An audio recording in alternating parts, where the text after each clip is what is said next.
Hi everyone, welcome back. I'm Michael Sandler, your host on Inspire Nation.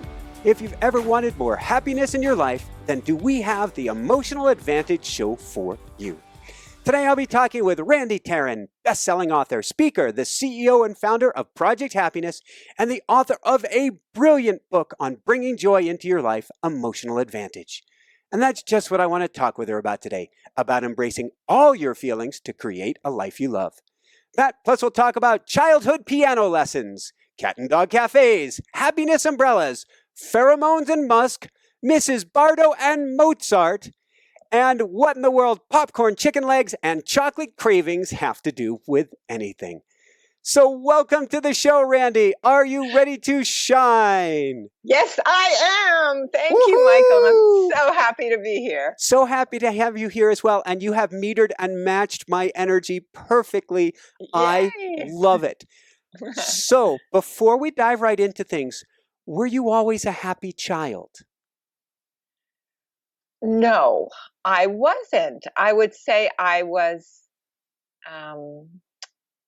positioning myself to be happy and to be calm and kind of take stock of everything around me and keep it moving in a positive direction. I was that kid. But in the world and so on, yes, of course, I presented myself to be very happy. But in my quieter moments, there was a period of time when I wanted to be a cow. I literally wanted to be a cow. I looked at the, pictures and it seemed like such a peaceful life, just grazing and just being out in nature. Anyway, then I discovered creativity. I discovered outlets to express myself. And that kind of led my life in very exciting ways. So I would say we teach what we want to learn. Mm-hmm. Therefore, I got into this whole ecosystem of happiness. And basically, just to give you some background, my mother, to this day, suffers from acute depression, and we've had on both sides of the family some stuff. So hence, it became important to me. Yeah, I can see, and my mom has been up and down, struggled with depression her whole life that I've known her. Yes. And I can see how that would make you more acutely aware, I want something other than this, and we want to help mom, but we don't say this as a teen, but certainly in us somewhere is, what can I learn from this experience? Always, always. And a pivotal moment in my life was when I was sitting across the kitchen table and my teenager said to me, "Mom, I'm stressed out. I want to be happy and I don't know how." At that moment, I would have done anything. My heart just ached to help, but at that, growing up, I couldn't really help my mom, but as a mom myself at that time, that was it. That became my mission. That became my drive, my calling, whatever. And that began the whole process of trying to find the best of what's out there in positive psychology, neuroscience, mindfulness, and sharing it with kids and then adults. Thank you. And I love mama bear energy, because you talk about in the book, the word emotion comes from emove, to move, or move energy, not to move, for energy to flow. And your energy got going when you heard that from your child. That was it. That was, I would say, really a turning point in my life that gave it a very laser focus. So what is Project Happiness? So Project Happiness is an organization that it's a nonprofit, pro-purpose, and we are all about giving people the resources to create, and that's a very important word, create intentionally greater happiness in their own lives and in the world. Because as we all know, and as everyone in your audience knows, when we awaken ourselves, it ripples out to the people around us. Absolutely. So let's go from there. Well, actually, I can't resist. He's one of my dreams is to have him on the show. What was it like meeting the Dalai Lama? Beyond expectation. You hear all these things about him, but just walking into the room, people started like crying, and not like a sad cry, but more of like a being present, expression, and saying that they dropped all of their nervousness, their emotions that they were holding. It was, he's all about compassion, and you just feel that. You feel it come into the field, literally, and into you. And I know that every single person in that room was transformed. And that mixed with his humor and, that childlike ability to connect with people. But underneath is like massive, massive clarity and power and connection. So altogether, it was mind-boggling. Woohoo! Woohoo! Definitely. So, I've got your book here, and I love it, and I've been pawing it, and I've been petting your book even. Good book. I'm sure my book's like that. Good book. Everything has an energy. Everything is good. Everything is source, God, universe, whatever you want to call it. The reason I love this book so much, and this is a show, our mission is raising people's vibration, elevating consciousness, shifting humanity. The reason I love this book so much is you can't have happiness, in my guess, because I can't pretend to know everything, not even close. But to find true happiness, you have to address all of your emotions. Mm-hmm. We are given emotions at birth. We're given a spectrum of emotions, and that's for a reason. Otherwise, we would have evolved to have a very narrow set. So we need all these emotions. They are our guides. They're messengers. They're giving us information to help us move forward. And so many people are wanting to push away, half of the emotional spectrum because we have a low tolerance for discomfort and pain. But actually, if we can change our perspective and look at it a different way, it's not, the so-called negative emotions, and really it's so-called because they carry gifts for us. They carry information, they carry guidance. And if we can open up our minds to look through that lens, then really anything is possible. And we realize how supported we are in this life to move forward. Thank you. Thank you. I mentioned before the show, my wife, Jessica, she's the producer. She's off to get a reading right now to help her in this healing process from her miscarriages. Mm-hmm. And she was saying that she was scared and nervous. I don't believe she'd mind me sharing this on air.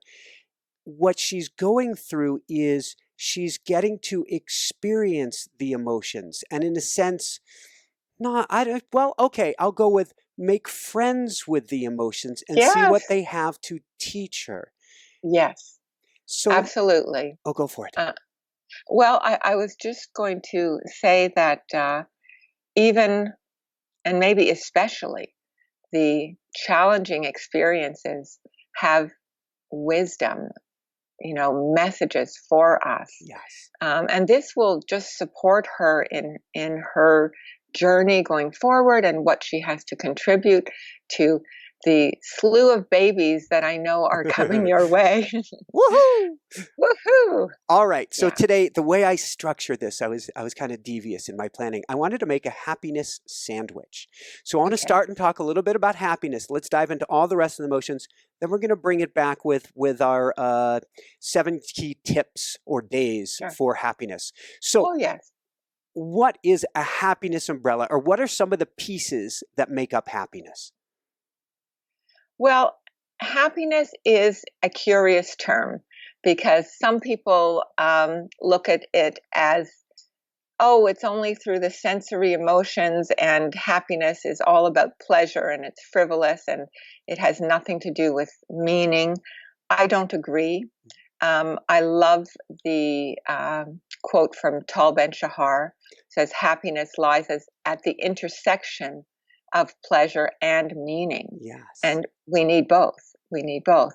It's also an umbrella term for me to include all the values, universal values, timeless values that go beyond any one religion. So we're talking about kindness, we're talking about compassion, tolerance, generosity, connection to one another. We are social beings. I mean, resilience. The idea is that in being happy and cultivating that happiness, savoring those moments of gratitude and so on, that builds up your fuel tank, if you will, so that when the inevitable obstacles come, and that's part of life, we learn from that. I like that you say inevitable because that's for our expansion, for our growth. Yes, yes, exactly. And then we have the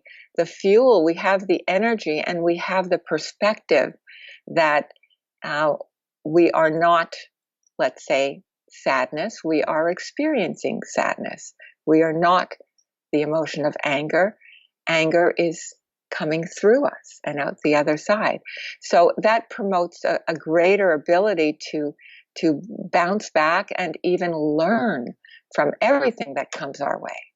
You just said so many profound things in such a short statement. I'm gonna pull out two of them, or two key topics right here. Even though we're in happiness right now, is you talked about, in a sense, awareness and labeling, so that we are not the emotion, we are the experiencer of the emotion.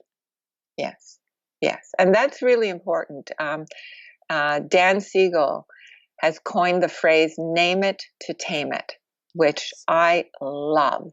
So, I don't know, we're never taught emotions in school. Maybe it's starting to change a little bit with emotional intelligence, but just having a vocabulary, some emotional literacy. For example, the word happiness. I mean, that could be range from contentment to pleasure to, curiosity is an aspect, and all the way up to full on bliss, right? And if we could understand that all of these aspects are part of the experience and are available to us, that opens up so many nuances. And it's the same with every emotion. I mean, anger, it could be irritation all the way up to white hot rage, right?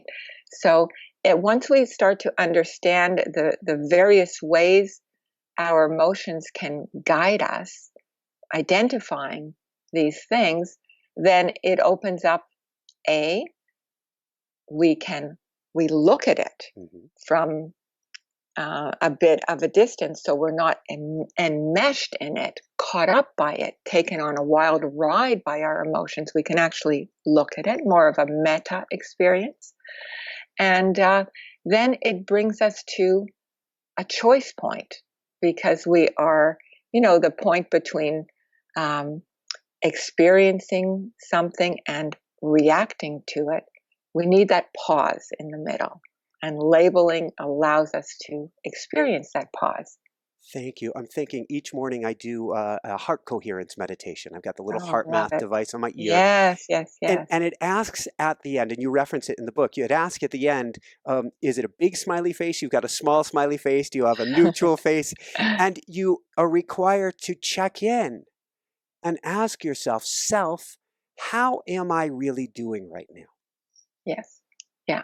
That's to be able to, speak to self or look in on self or something that oh my gosh, that's a whole platform of possibility. It just opens up so many doors. And again, especially to the door of choice. If I'm feeling this way, um, what are my choices? What can I do? How can I choose to think about this? It's all very powerful. I love it. We've had Rick Hansen on the show several times. You reference his 3-step practice to amplify while growing our inner resources. I call it to anchor in. Maybe you could go over those briefly with us. It's look for positive facts, savor the positive experiences, and intentionally feel them. Yes, absolutely. So this whole idea of savoring is really powerful, because I don't know about you, but everybody's to-do list is longer than ever. Many, many people are overwhelmed with goals and things they want to accomplish. And even when we get to, a milestone or so, there's so many more things that are there left to do. Often we don't take a moment and really, as he says, which I love, take in the good. Yeah. Take in the good. And that's where savoring comes in. So look for positive facts and let them become positive experiences. So instead of mindlessly jumping to the next thing on your list, allow yourself. Give yourself permission to feel good right now, right then and there. And, it can be in the smallest things, like if you have a pleasant conversation, just take it in. Wow, that was really like our conversation. I'm really enjoying this. I want to take it in. This is special, and just to acknowledge that. And even if you notice something good in yourself, pay attention to that, because the negative mindset and the negativity that we even if 99 things are going right and one is going wrong, of course we focus on the one that's going wrong. So this is, in a way, the antidote to that. And then step 2 is savor the positive experience. So that means thinking about it for maybe 10 seconds. If you can do it 20 seconds, and then when you become a master, 30 seconds, and you can intensify that feeling not only in your mind, but also in your body. What does it feel like somatically? Where do you feel it? Is your heart feeling a warmth? Maybe you can imagine a dial and then just dial that up a little bit, and maybe that warmth extends throughout your body and maybe even outside, And the third thing is intentionally feel that positive experience is soaking into your brain, almost like a sponge. So that is, a way of becoming part of our emotional memory, our cellular memory, and now we can call on it anytime we want because it lives within us. Thank you. You just brought me back in time. I'm so glad this popped up. Year and a half ago, my wife and I drove down to South Carolina. We've got kayaks with us. We throw ourselves out on the largest lake in South Carolina. It's cloudy. It's raining. I'm like, wait for it. Wait for it. We had said prayers and intention. I just had a feeling. Yeah. The clouds parted. We were less than a minute away from the totality of solar eclipse. Oh my gosh. The sun goes black. Everything birds, everything silent. Corona rays shoot out from behind the sun. I'm like ready to cry. And just before it ends, I go, anchor it. Anchor in this moment. Yes. And I can still feel it now because I took that pause in that moment, in essence, went through those steps and brought it into my beingness. You're giving me goosebumps. I am there with you at this moment. What an incredible gift. What a powerful experience. And we all have that ability, right? Yes. And then we can go back to it. The experience can be just as I'm here crying as if I'm there. No, I'm feeling it too, because Oh, well, we all know emotions are contagious.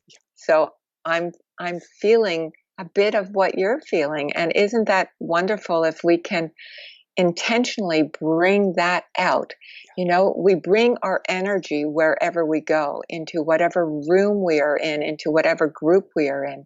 So if we could intentionally, bring a positive, uplifting energy, just like you're doing with that story, it's so special. So let's go from paddling there and from my tears of happiness or joy, and let's talk about what sadness has to do with happiness. Yeah. Well, to experience happiness fully, you have to also know the other side. You know, um, uh, we think that if we can keep out happiness, keep out sadness, then we'll be more happy. But that's not.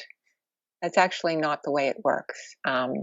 When we experience fully, uh, even sad moments, we open that well within us to fully experience the happiness when it comes around.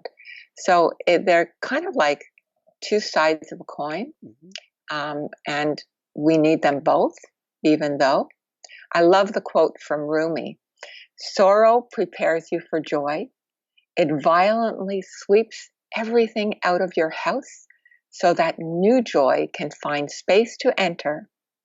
It shakes the yellow leaves from the bough of your heart so that fresh green leaves can grow in their place. And that's the purpose of sadness. It allows you to come into stillness. It makes you go within. And once you are in that place, you can start to prioritize. What is important to me? What is meaningful to me? What do I want to continue with in my life? What do I want to let go? In that way, it is the pause that allows us to refresh and to grow fresh green leaves in order to take our next step forward with clarity. Woohoo! Woohoo! Awesome. I'm gonna put some more Rumi back. I'm going Rumi to Rumi here. The wound is where the light shines in, or the light shines through. If we can switch our awareness that this sadness, as you talk about, sadness could be a gift, then you realize this is here to serve us, and I can flip the coin. Absolutely. Absolutely. So, we all know this image. I think it's a Japanese cup, and there's gold in the cracks, and that's because that's where the light enters, and then the expression stronger in the broken places. That's where we get our wisdom when we go through. If we deny, suppress, ignore, of course, everything stays beneath the surface. It festers and it grows, of course, which is not a very healthy way to live. But when we can let the light come through, let that awareness come through, everything comes to the surface, and to be healed, and to connect actually with all the information that is available to us when we are open, right? And that's another one of the gifts of sadness. Crack us wide open. Yes, crack our heart wide open. It's almost like when we have a shell that we maintain to keep ourselves safe, that keeps it keeps us, quote, safe, but it also keeps other people away. It's when we can crack open that shell to allow our hearts to open and to feel. That's when we can connect with one another and with all that is in a much deeper, more profound way. I call that being an open-hearted warrior, and how much the Yes. world would change if we didn't step forward with guard up and not being our true selves, but Yeah, instead we're willing to take that risk. that's right. And even uh, um, through sadness, well, the only way out is through, right? That's the thing. And by opening ourselves up to all of life's experiences, we grow, we learn, we get deeper, we get richer in so many ways, and wiser. So it's all part of the design. Another woohoo! Woohoo! Let's go from there to desire. Maybe we talk about desire, or even what's the difference between hope and desire? Okay. Well, hope actually, hope is a pretty powerful fuel because it opens us up to a more optimistic way of thinking. You know, it opens us up to possibility. Um, Desire is hope, let's say, um, turbocharged. I like it. Yeah, because desire is almost a primal energy, and it's when I don't know, we amp up all of our energy to move towards something that is really important to us. Um, it allows us to go for our dreams. It allows us to have that perseverance when we have obstacles in our way. Um, Hope does too, but desire is bigger even than that. So think of it as rocket fuel for your dreams. I love it. But now you talk about in Project Happiness, your Project Happiness Handbook, a loop. Yes. Desire, satisfy desire, immediate happiness, happiness Uh, fades, and back to desire. The yes. chocolate craving cycle. Yes. Yes. Exactly. And that's, you know, in this context, that's a different interpretation of desire. That's more like um, the desire for uh, pleasure or for acquisition or for novelty, right? Um, as compared to that primal desire for creation or for achievement or for transcendence or something like that. But in this chocolate craving desire, that's exactly how it works. You want something, let's say it's chocolate or it's that gotta have that new whatever it is, phone or whatever is coming out, Yeah. you know, and you focus on it, you fixate on it, you want it, you've got to have it, you see it everywhere, pictures and whatever, and then you get it. And that feels great. You finally got it. You're happy. You're thrilled. That longing is satisfied for a while. But then, of course, the joy, the happiness fades. Your attention moves to the next shiny object or the more chocolate, with the sugar, you need some more, and then the cycle repeats again and again. So, in that sense, we have to be discerning about that type of desire and look under the hood. Why are we after that? What is the emptiness that is trying to fill, that void? And yeah. Let's go from there. Let's talk about fear. This is actually one of my favorites because I say fear and anxiety is actually excitement without deliberate motion. Once we step Yeah. forward, I've stolen a Ram Dass term. I call it snuggling up with fear. Once we snuggle up with it, we can see the power that is within. So is fear really a weakness? No, absolutely not. Fear is, gosh, it is a strength, and it's part of the arsenal that we are gifted with when we come in, because it gives us the tools to be alert, aware, awake when there is something in the environment that may be uncomfortable or threatening without fear. Evolution, in our evolution, we would have been eaten by the tigers. We need that alertness. It's only when it gets to be we become hyper alert or fearful all the time. That's when it moves into more of an anxiety state. Like fear is the emotional response to a real or perceived imminent threat. Yeah. But anxiety is anticipation of a future threat. And the key word is anticipation, because there might not be any proof or any signs like right in the immediate, but you're thinking about it, you're ruminating it, and it can be debilitating. Can you give us a process that would bring us greater peace when we're in the middle of fear?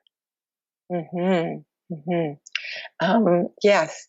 So when we are in the middle of fear, there's just a lovely process that kind of makes the fear your friend. It's called the peace process, and I'll just run you through it.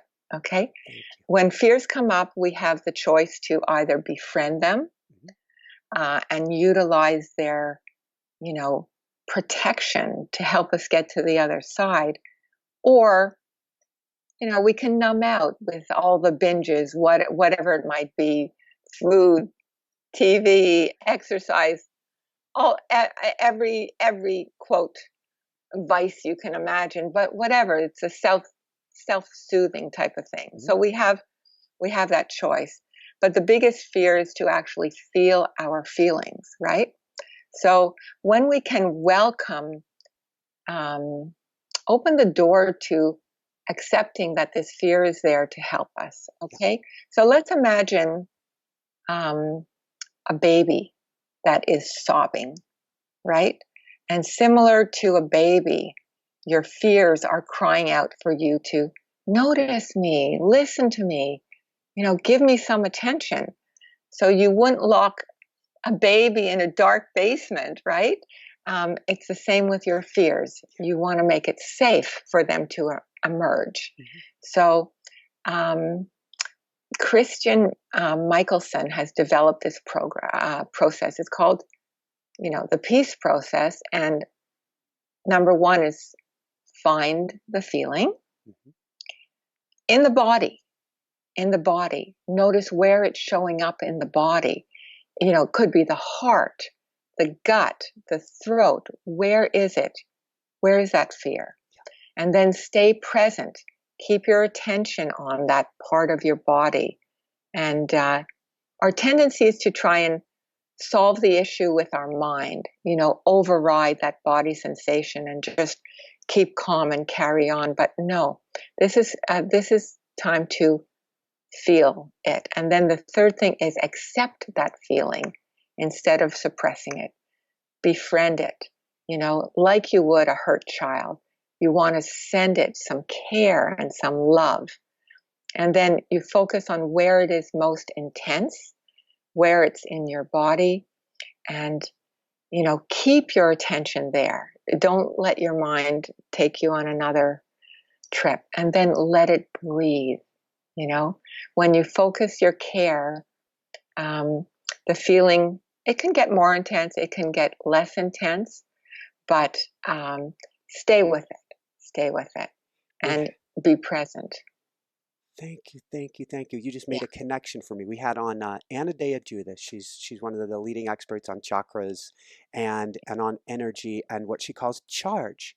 And she would label fear as a charge, and she would talk about how if you feel into that charge, it gets bigger, and then it starts to go away. It dissipates. By itself. Yes. The term that came to me as you're doing this, crazy as it sounds, was send a care package to your fear. Yeah, I love that. I love that. And you are the care package, you know, that part of you that is nurturing, um, that part that is afraid. Um, we are our best healers, when we can go in and just show some love, some care, a care package to that part of ourselves, and just give it loving attention, and the fear will subside. It will. And sometimes this can happen very quickly, even in one session. Sometimes it may take a little more, but just the being with, they say be with your emotions. That's what we're talking about. Woohoo! Woohoo! Woohoo! Let's go from fear and let's talk real briefly about anxiety. What's the difference between the two? Okay. Well, fear has to do with something right here in the now, as we said, that threat, and anxiety is something that is in it's in the future. You can't put your finger on it. So we have to kind of discern. Am I in danger right now at this very moment? Is this really something that I can be at risk for? Or is it something that my mind is building up in a big way? So just to make that difference. So, for example, in the workplace. If your boss says something, doesn't approve your idea, let's say. So fear would be, oh gosh, he doesn't like that idea. Well, I'm afraid that I have to take another approach, But anxiety would say, oh my God, he doesn't like my idea. I'm going to lose my job. My days are numbered, So it's looking at it through that lens, pretty much. Thank you. And what it means is to liberate ourselves one small way is we get to notice, is the tiger right here? Or is this kind of, Rick Hansen talks about this, a tiger in my mind that isn't really here, that is just one of an infinite number of possibilities. Yes. So many possibilities. And our minds, they can take us to wild places, or they can help us decipher, what is really happening, what is really relevant at this very moment. Thank you. Let's go from there. Let's go to confidence. And well, briefly, maybe you can define confidence. And I want to understand, this is a very important one to me, and it's an extremely important one for our audience, women in confidence. Yeah, women in confidence. Well, women have a really tough time in this ecosystem, maintaining confidence. And there have been studies that as little as 6 years old, girls are somehow socialized not to connect with their confidence, and to lose the confidence in themselves as they yearn for their dreams. So that's a socialization process. Inner confidence is described as feeling your power to take a step forward, right? And one professor defines this as confidence is what turns our thoughts into action. So that's getting through both the mental obstacles as well as the challenges to get into action. So it's on both levels. And mindset has a big part of that. So for women in confidence, I'll just offer the quote from Maya Angelou. if you're always trying to be normal, you'll never know how amazing you can be. So there's so much pressure, to be perfect, to go into this perceived way of, you should be like this, you should be like that. So that is something we have to, really look at with an open eye. So for women, Yes. many successful women play down their talents, and say, I was lucky, I was at the right place at the right time, and ruminate more and get trapped in the pressure to do things perfectly, try to have all the job attributes before applying for something and beat themselves up, So one thing that I really hope that we can do with this generation going forward is encourage everyone to strive to be less seen as good, and more seen as having moxie, resilience, and grit. Yes, Woohoo! authenticity, be your authentic self over some narrow, perfectionistic icon that the media is dictating. So a couple key pieces, and we're going to move forward kind of fast. I'm enjoying this conversation so much. We may not get through the whole conversation. It's so much fun. You're talking about a couple key things here, and when I'm coaching women, one of the big things that's always coming up is salary negotiation. You owe it to the other person to ask for what you're worth, or you'll be resentful and not happy, and they won't get your best out of you. What this comes down to is two key things. We've got a choice when it comes to confidence, when it comes to this growth mindset. We have to make a choice. And secondly, our self-talk, our talk to our daughters, our talk to our kids gets to be about how resilient you can be. Not that you're really good at that skill or really good at the other, which makes you very fragile, particularly today. Beautifully said. Beautifully said. And that's that's all has to do with the growth mindset, and to know that even if you don't know something now, it doesn't mean that, you're wired to learn all these skills, but also to visualize themselves as, and this is for girls, but I don't want to leave boys out either. I mean, to visualize yourself as, having those inner resources that you can take on, you can handle what happens. You've got it within you. And believe in yourself. Believe in yourself. And then everybody benefits. Woohoo! Woohoo! Another woohoo! Let's go from there. Let's talk about anger and the Dalai Lama. What did the Dalai Lama share with you about anger? Well, he told a story about the difference between some Tibetans that had been in the Gulag situation and really suffered quite intensely, and others that were in India living, a more placid life. And it turns out that the people in India, like he says, their cheeks turned red and they got so angry all the time.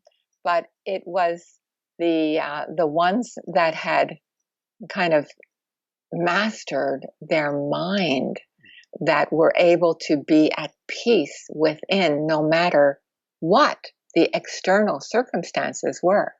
So it's not so much what happens to you, it's how you deal with that, how you perceive that, how you take that into your own narrative, your own life narrative. Thank you. And speaking of taking it into our own life narrative, moving things along, we've got tolerance, acceptance, and something else that the Dalai Lama is famous for, empathy.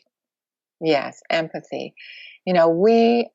Oh my gosh, especially in this world that we live in, there is a cultural cry. The undercurrent is I think it's really turning into something really big, and that gives me great optimism.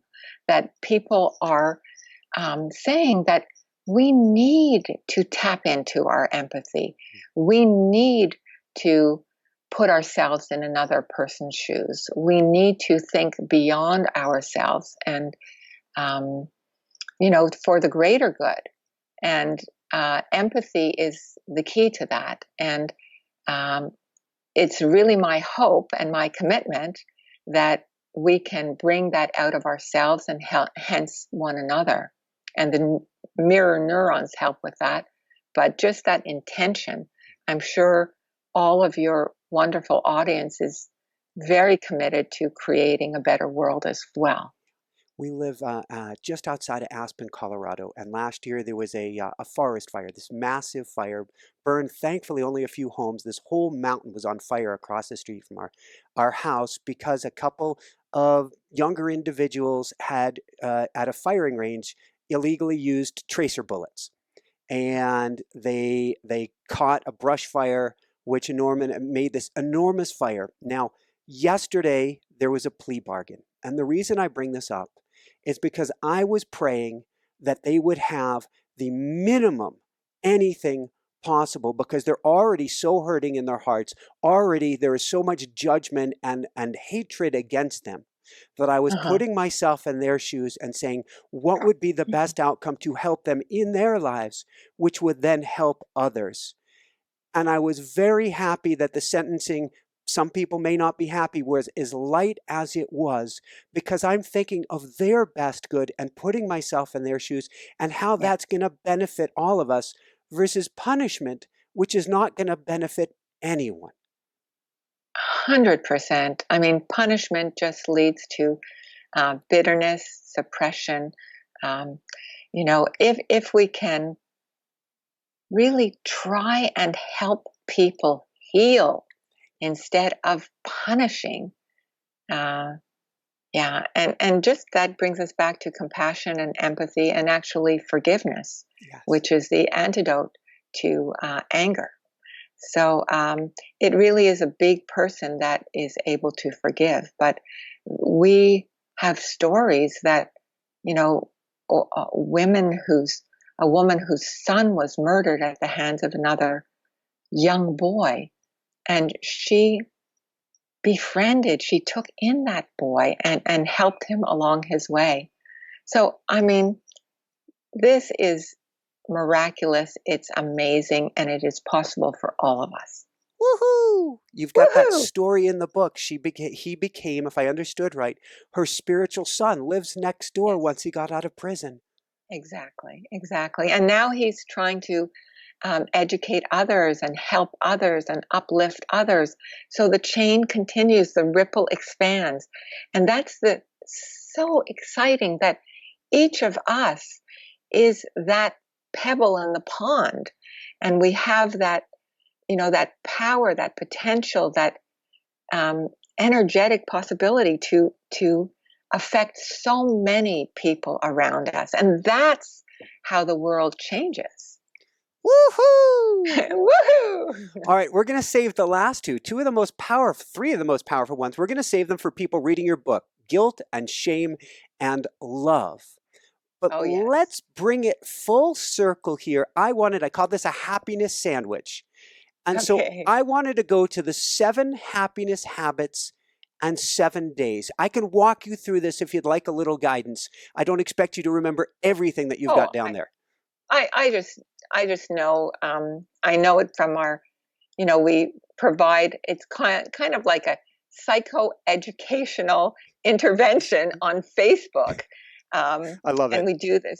So I know this. It's Mindful Monday, being present to the moment, to yourself, to others.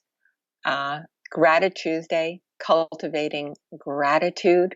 Well, we all know about gratitude for what's around us, what's within us, and so on. What's a gratitude letter or a gratitude email? So powerful. If you're short of time, a gratitude email is fabulous. You can just send an email a day to a colleague, to a friend, to a family member, whatever, and they will naturally said, oh, thank you, you made my day, creates a lovely circle. But a gratitude letter is taking a moment to think of who has inspired your life, who believed in you when you might not have believed in yourself, who was that person, and write a letter to them expressing all the gifts that they gave you and why they are so important to you. And if they are still around, call them up on the phone, or even better yet, if you can deliver it in person, I guarantee both your hearts will crack open. There will be crying, there will be hugging, there will be laughter. It's an indelible moment. Woohoo! Woohoo! Yes. Well-being Wednesdays. Okay, that has to do with the things that we already know, which is, what we take into our body, and that's not only the food that we take, which ideally will give us lasting energy rather than deplete us with sugar lows and things like that. It's also sleep, maintaining that ability to release the neurotoxins in our brain so that we can start fresh the next day rather than carry that over. And exercise, which is nature's antidepressant, just bringing us back, mind body, into alliance, and feeling that power that we all have access to. Really basic, but common sense is not always common practice. So even if we put that into our lives in a small but consistent way, that's much better than a New Year's resolution where this year I'm going to do this, that, and the other, Yeah. And then we have Thoughtful Thursday, which is all about generosity and altruism, giving back, paying it forward. That's our way of going beyond our minds and whatever might be worrying us into extending ourselves, the best of ourselves, towards another, and experiencing that ability to help. It could be the littlest things, but it is guaranteed. They call it a virtuous loop, because the more you do it, the more you want to do it, and it just grows from there. And then they want to do it, and they pass it along to someone else. Woohoo! Woohoo! We could relabel this interview Pay It Forward, because as we work on ourselves, it ripples out into the whole world. Beautifully said. Exactly. And Freedom Friday. Yes. Freedom. Yes. Letting go of those limiting beliefs that would keep us stuck. Often the ego will try and protect us and give us messages in childhood and so on. But as we grow and expand and move forward, they're not relevant anymore. They're not who we are becoming and reflective of all we have to offer in the world. So let it go. Let it go. Let it go. Yeah. Also, that pertains to authenticity. So really committing to being your authentic self, to being quirky, to being individual, to being, your own sense of humor and your own creative expression. That's super important too. Woohoo! That's my quirky creative expression coming out. I love it. I love it. I love it. You're a perfect example of living, an authentic and really engaged, devoted life. So thank you for that. Social Saturday. That has to do with human connection. We are all social animals. We are wired to connect. We need each other to connect. Babies will die if they are not held, and we need that ability. We all have that capacity, but we need to make it important. That's why there are. I noticed you mentioned cuddle. Dog and cat cafes. And so yes, cuddle cafes as well. And cuddle cafes. I was amazed when I read that, but I'm all for it if it's a way to get somebody connecting with that part of themselves, and then they can move on to other relationships. I wonder if there's a safe and secure cuddle app out there where you can call on a cuddle, in a public place, but I need a cuddle now. And a virtual cuddle. Yeah, because, well, there's an epidemic of loneliness. Yeah. 40% of Americans identify as lonely right now. So this Social Saturday is the antidote for that. Let's turn off the phones and be with each other. Have conversations with each other, be present. And finally is Sunday Soul. And that is when we connect with our inner wisdom, with, that quiet whispers of the heart, our intuition, whatever we want to call it, connection with something greater. That comes in stillness, that comes in those moments of peace, which bring so much clarity. And that clarity includes the recognition that we are so much bigger than these physical bodies. We are connected to timeless wisdom. We are connected to timelessness. We are connected to grace and beauty and love in all of its forms. Yeah. So that day is for that. Thank you. I know we've got to wrap things up shortly. I wanted to check in with you on time. I want to make sure we get a little meditation in. I have a few other questions. Are we doing good on time? Yes, we are. Okay. So I have to double back the tiniest touch and guilt and shame and then love. I can't skip love. So what do you want to tell us about guilt and shame? Because this is one, I was thinking about a gentleman recently from a gym I used to work at 80 some odd years of age. And 20 years after he had had an affair, and the woman he had an affair with, she killed herself. Oh. And each year he was growing more and more upset and wanting to hurt himself more and more to pay for his ways. What can you tell us about this? Okay, well, guilt, there's survivor's guilt, and that's what he was experiencing. Shame, guilt has to do with, I made a mistake. Shame says that I am the mistake. It goes on to the identity level. And it's really important to make the difference.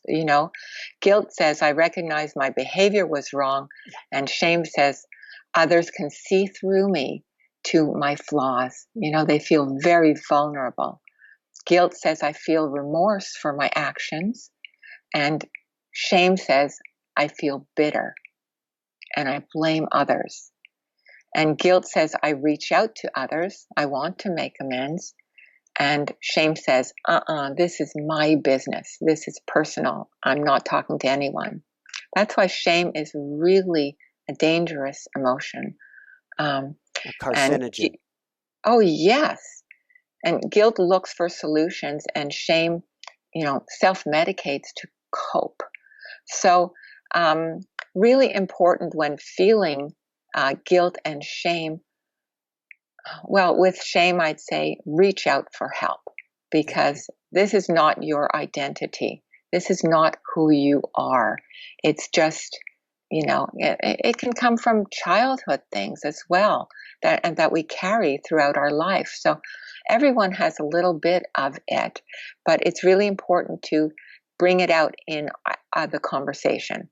Notice your thoughts, acknowledge your feelings, and befriend guilt and shame. What are my triggers? What is going on with me? And as we said throughout, awareness. That's the key. Labeling, awareness, that opens up all the doors so we can actually challenge our beliefs. Thank you. Thank you. Yeah. Let's go from guilt and shame. What a transition. Guilt and shame to love. Yes. Okay. So there's all kinds of love. There's self-love, and that's, that's very foundational and really important. Everyone needs to love themselves or bring more attention to self-love. It is not selfish. It is the opposite. It opens up the doors to loving others. And then love for of a parent for a child, which is that primal kind of love and ideally unconditional.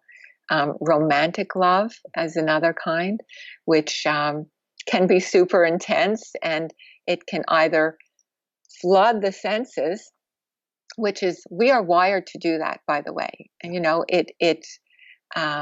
people say, "Oh, I'm addicted to love." Well, you are, because that's the biochemicals that are running through your brain are the same ones in the addict, and it's meant to be that way at the beginning. But it can also be transcendent. When you take your love and you infuse it with spirituality and so on, and that's there as a potential for everyone. And then there's friendship. Wanting the best for one another and thinking that, this is a good person and they think you are a good person. There's mutual respect and you have each other's back.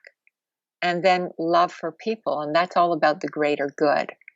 How can we help each other thrive? That's all about together we rise, which is woohoo, that's what you're all about. And I just want to honor you and acknowledge you for that. And finally, it's the love for something greater. And that's the communion that we can feel with the mystery of life. Call it God or creator or nature or energy or whatever. And, that's accessed through the heart. It's the spiritual, transcendent, looking at the stars in the sky, seeing a baby born, whatever, feeling the divine in our lives. Awesome. And I give you all my love. Right back to you. Right back. Woohoo! And everybody in the audience, if I could put all of you in my arms and give you all my love, I would.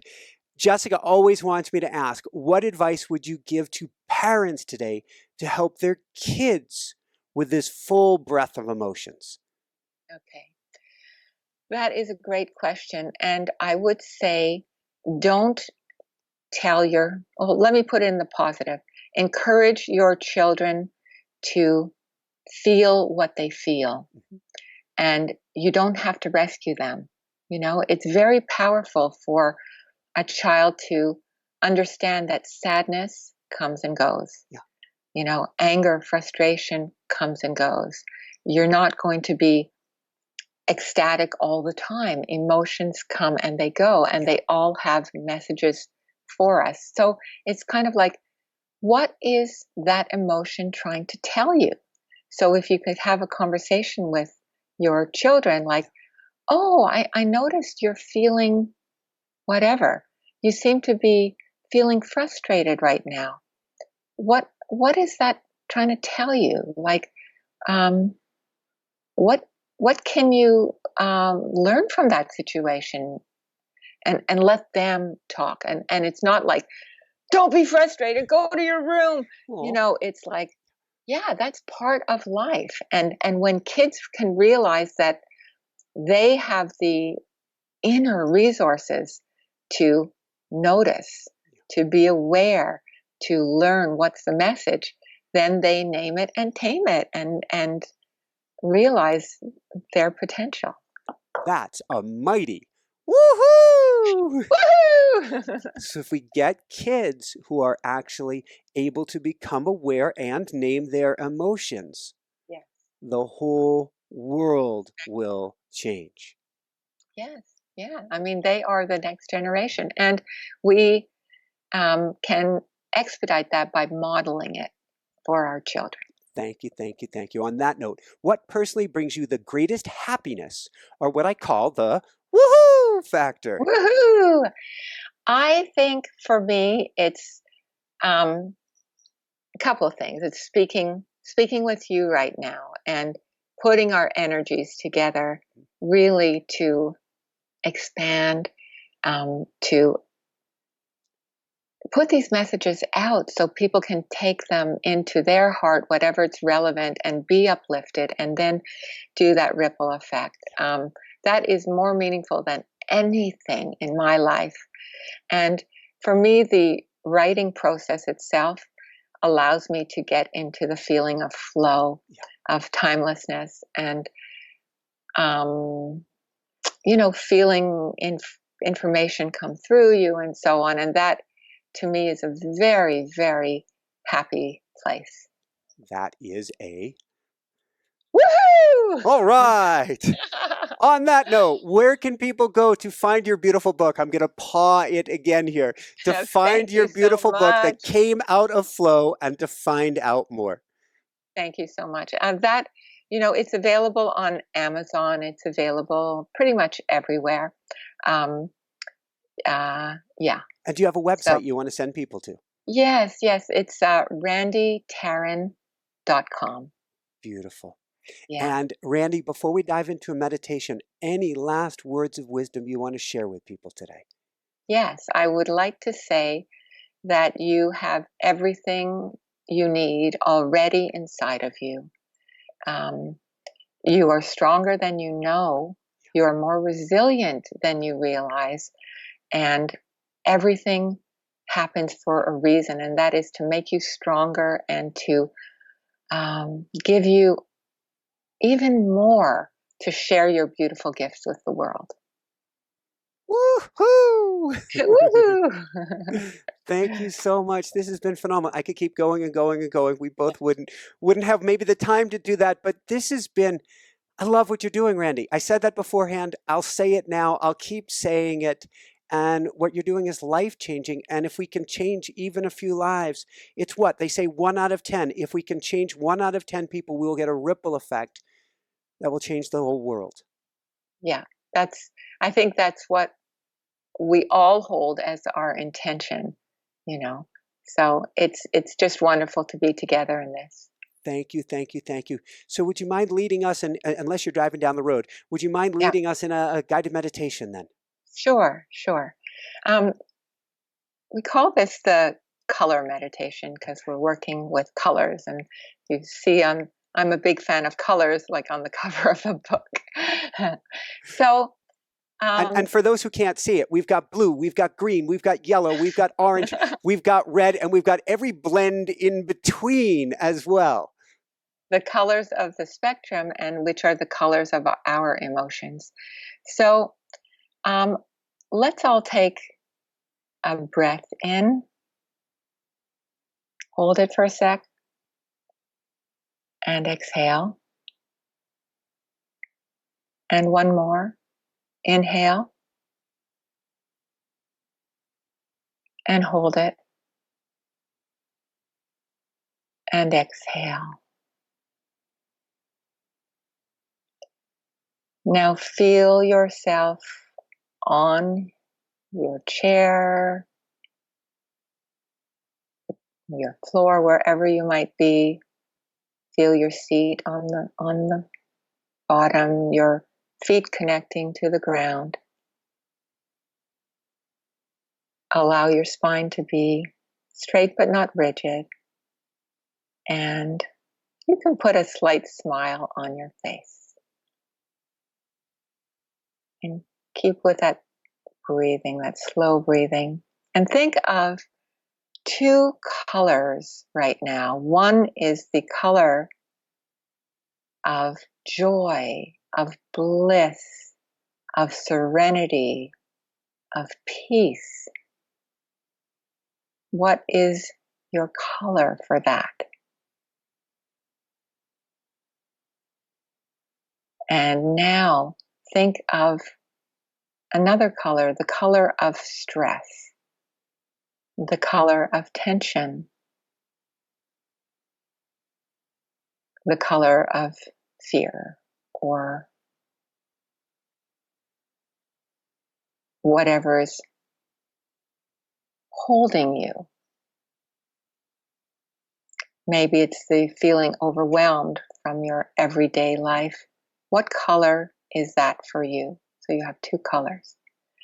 Now, let's inhale the color of joy. And I want you to feel that coming up from the bottom sole of your feet, up through your knees, through your legs, your hips, your torso, your arms, your neck, and then filling your head with that color of peace, of joy, of serenity. And it's filling your cells. Now, think of the color of stress and tension and pain, and feel that leaving, but this time it's exiting from the top of your head, moving down through your jaw, down your neck, down your shoulders, down your spine, down your pelvis, down your legs, past your ankles, and through the soles of your feet. It is being pulled from you down to the center of the earth where it dissipates. And we'll do that again to bring in the positive. Bring back your color of joy. And now your channels are open so it can infuse every cell from your feet up through your knees, through your hips, expanding through your heart, through your head, permeating, pulsating through every cell of your body. Joy, vibrancy, aliveness, there for you. Feel it.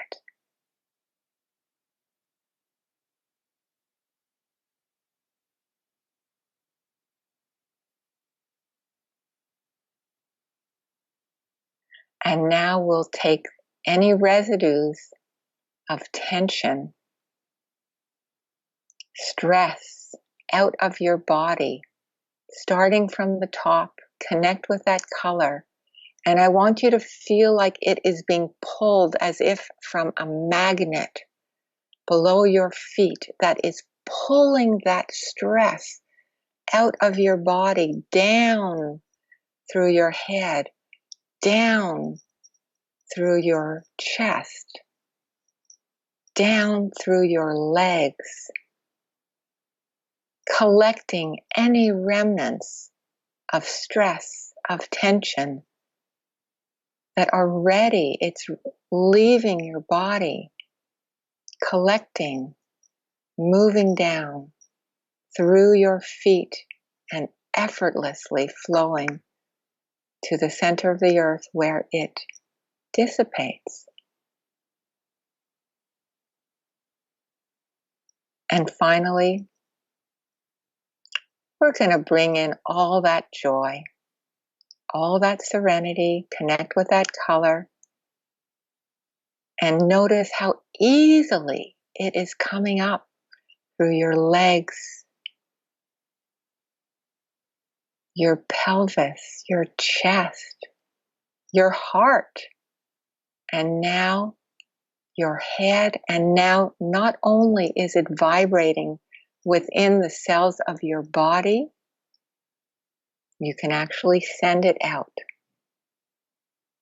to the people that you care about. You are the source of this light, of this peace, of this joy, and you are sharing it, extending it, amplifying it, expanding it to those around you.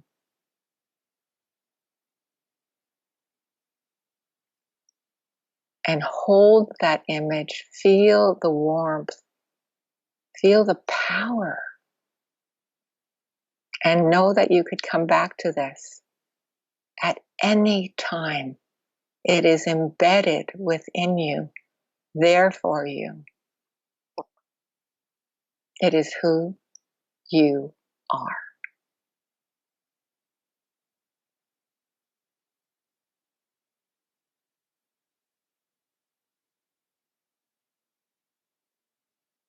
And when you're ready, you can gradually open your eyes knowing you are energized, positive, and ready for all the good that is coming your way.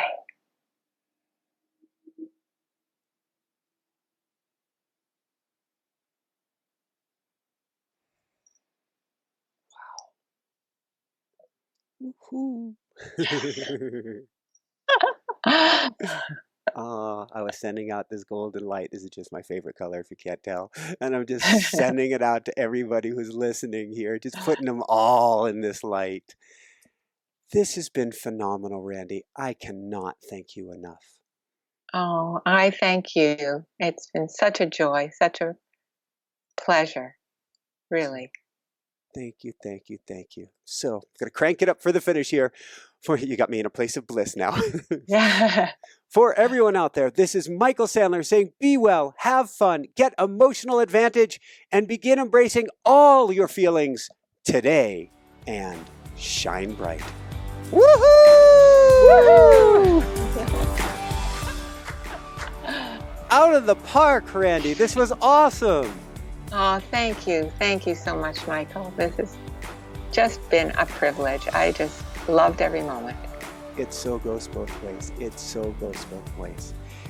Keep in touch. Let me know if there's ever anything we can do to help on our side of things. We support you. We support you. We support you. I can't say that enough. Thank you. And I want to say vice versa, because, I mean, you are such a bright light in this world, and you're doing such crazy important work. I mean, I want to amplify that if I can. Thank you. That it brings tears to my eyes. Oh my gosh, we're like 1,100 shows in, and sometimes we get tired, so it's really good to hear. 1,100 shows. Wow. Thanks so much for watching. If you enjoyed it, be sure to like below. Also, leave your comments. Have some real fun with it. Subscribe to our channel, where you're going to get more great videos, more interviews coming up.